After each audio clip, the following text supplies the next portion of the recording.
Corrie's latest weapon in the ratings war is causing a stir. He's young, attractive and gay. He's sexy male nurse Karl Foster, and he's got designs on our Todd. We've been in, but we came out for a couple of minutes, didn't we, Todd? We're on the edge of our seats, but it's not the first time Corrie's been rocked by scandal.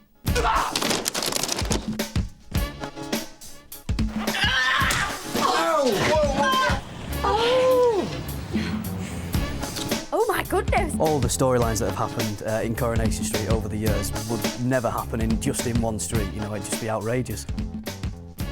We take a look at some of those outrageous stories and go behind the scenes to find out how family man Todd Grimshaw has gone from ladies' man to man's man.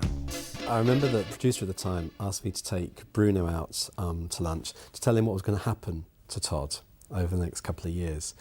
And we went out onto Canal Street for lunch. And I thought, oh, God, you know, what have I done now? Now, Bruno knows that I'd sort of gone through similar stuff in my own life, so he sort of trusted me in that.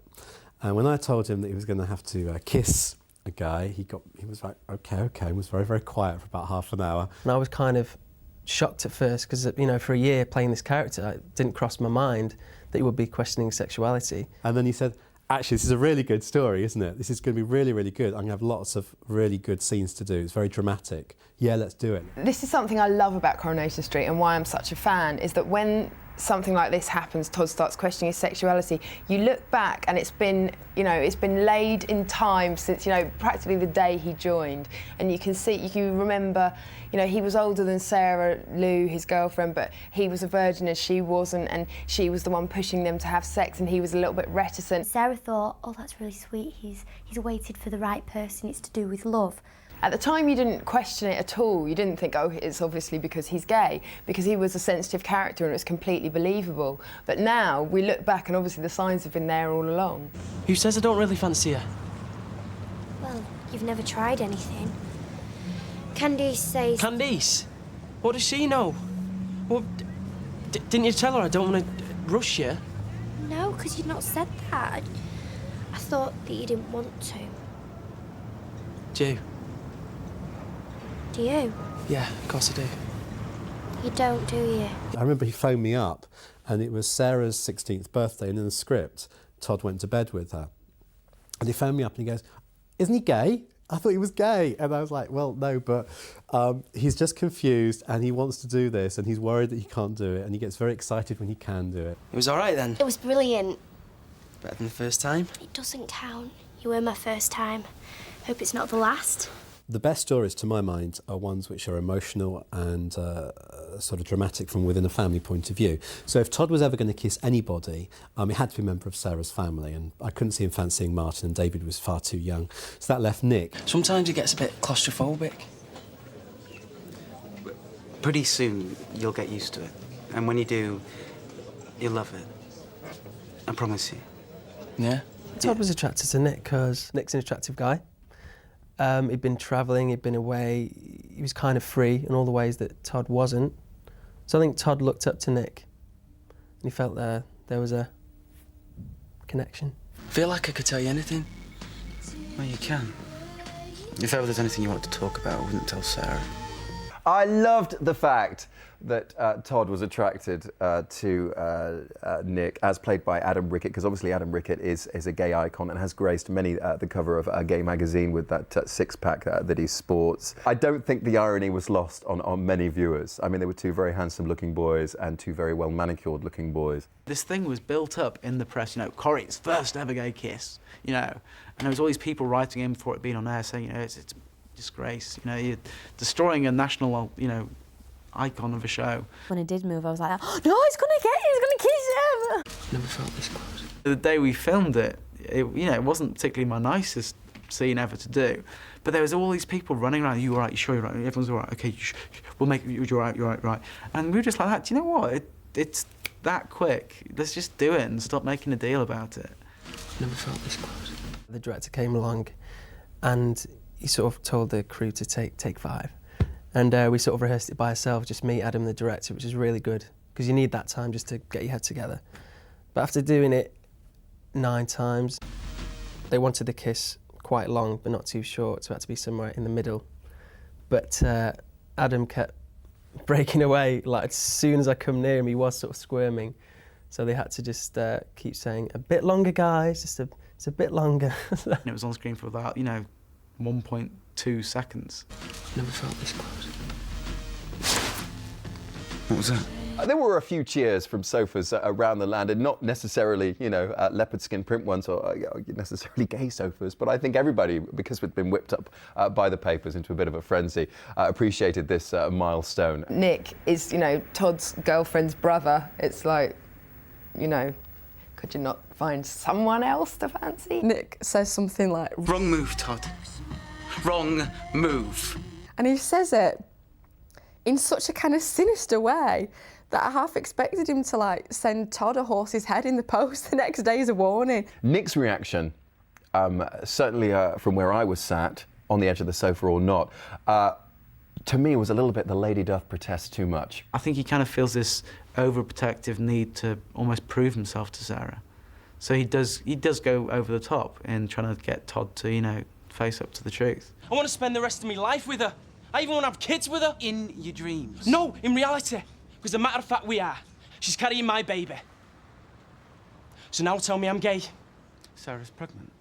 Yeah, which is why I don't want you coming round upsetting her. You got my sister pregnant to prove a point. Todd's sudden rush into commitment, back into commitment with Sarah, after the whole kiss with Nick, I think is probably a very natural reaction from someone who has been utterly confused, has had the reaction they weren't expecting from someone, when they went in for the kill, when they went in for that kiss, it's all gone horribly wrong. All Todd wants to do now is get back to normal. He's probably trying to convince himself that he's a real man and that the seed of his loin, once buried in the loin of his woman, would be enough to repress the fact that he would rather be singing Mandy by Barry Manilow. I actually feel sorry for both Todd and Sarah because Sarah hasn't got a clue what's going on in Todd's mind, and she's a little baby on the way. She's got Bethany, who Todd is wanting to adopt. So I feel sorry for Sarah that way, but also Todd because he's so confused. Sarah really has no idea at all. I mean, Karl's friends with Todd, and we did these scenes not so long ago where Sarah's like, oh, is he gay? Oh, he's a really nice guy. Doesn't even for 1 second think, Todd kissed Nick. Todd was confused. Now his best mate is gay. She doesn't even seem to, that doesn't come into her head, because as far as she is concerned, she trusts him, she loves him, he loves her. Over the years, we've seen it all. Teenage mums, bigamy, date rape and sex changes. But what we really wanted was two men French kissing. We've been waiting more than 40 years, so the team had to get it right. I'd created Karl very specifically. I had a very, very clear image of what he was in my head. And as soon as Chris Finch walked through the door, I remember saying to the producer, that is Karl. Found out I'm gay, have you? I was going to acting classes at the time, and my acting tutor recommended that I write into Granada to the casting directors because he thought I'd be a perfect casting for it. I sounded right, I looked right. So I sent my details in, and then the next day my agent phoned me up and said, Coronation Street want to see you for the part. I was over the moon because I'd heard about the breakdown of this character and who he was, and I thought, it's just, that's perfect for me to play. He looked exactly right. And it was very weird. I'd done a biog, an A4 sheet on paper saying exactly what he was like. And the first line was, he's 24 and he comes from Bolton. I remember Chris going, I'm 24 and I come from Bolton. When myself and Bruno were doing the screen test, I think I could tell instantly that he was an easy person to get on with. He had a good sense of humour. And just the things that we were talking about, we were having a laugh, and the chemistry was there right away. I really like you. I mean, I really, really like you. I don't want to hurt anyone. You're hurting yourself. All you ever seem to do is try to please people. You've got to start thinking of what you want, what you really want. I know what I want. I want you. Do you? Yeah. Then let's be together. All the time. No more secrets, no more hiding away. If you really love me, then you'll tell Sarah. And whatever she says, whatever she does, I'll be here for you.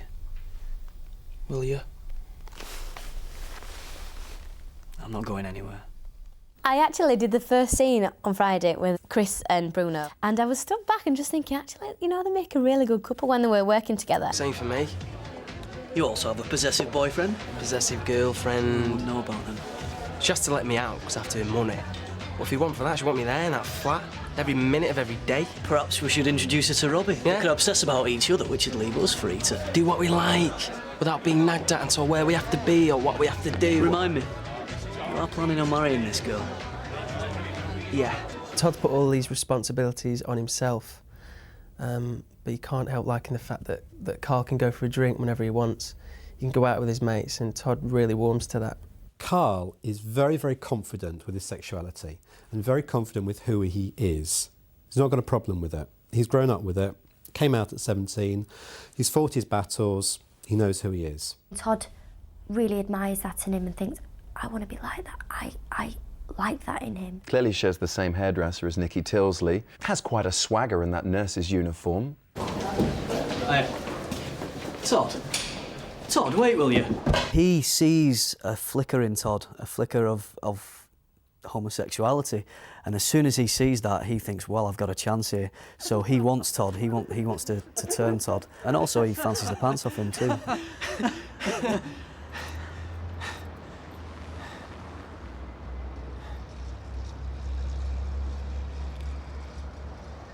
Initially, the producer wanted the kiss between Todd and Karl to be on one of our sets. I felt very strongly it had to be on Canal Street because it means more to Todd. If we see Todd taking his first steps into a gay area, surrounded by gay couples or good-looking guys on their own, and you take him into that and you throw him into the middle of that, into a bar and that sort of atmosphere, he's going to feel nervous, he's going to feel excited, he's going to feel scared. And if you have the kiss at that point, it means 100 times more than if you have it sort of in a back alley somewhere. Sean says you're always rowing and making up. In the past, yeah. When we've been together, but we're not together anymore. I dumped him. It's over. Todd, I came out with you tonight. Don't let Robbie spoil that. Why did you invite me here? Because I wanted to be with you. Why did you come?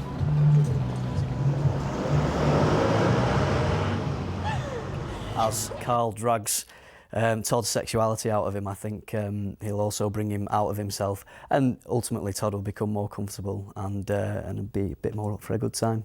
The great thing about this story also is that we're setting ourselves up for lots of other stories to follow. You know, Sarah is pregnant. They are planning to get married.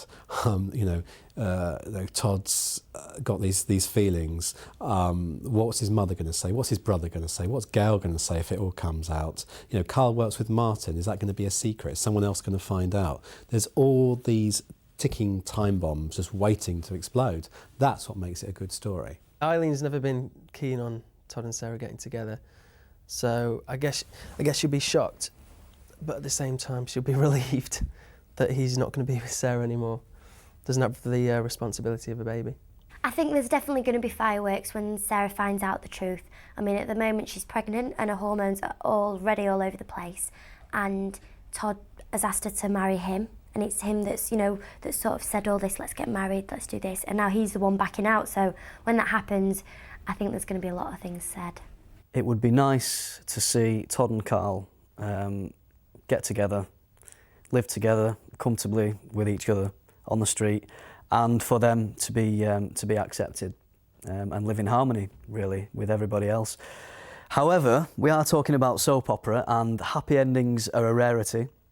So, what are you doing? You staying out? Or going back in?